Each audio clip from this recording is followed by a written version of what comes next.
Screw করে দিচ্ছি।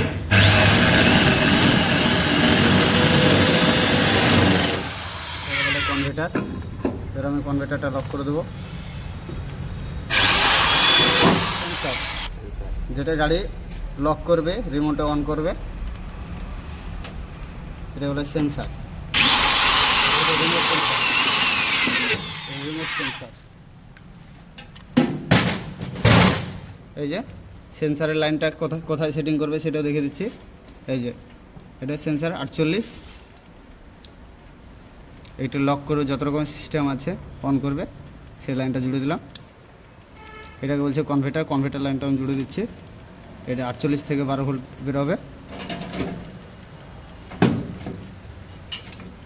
এই যে এটা 48 ভোল্টের লাইন, এটা 48 ভোল্টের লাইন, এটা 12 নেগেটিভ 48, এটা আমি জয়েন করছি।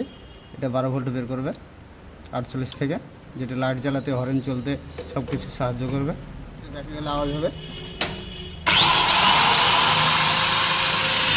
মেন লাইনে লাগিয়ে রেখেছি, এই যে যেটা ডাইরেক্ট আমার ব্যাটারি লাইন কন্ট্রোলারকে সাপ্লাই দেবে। আমি তুলবো, ডাইরেক্ট অন হয়ে যাবে।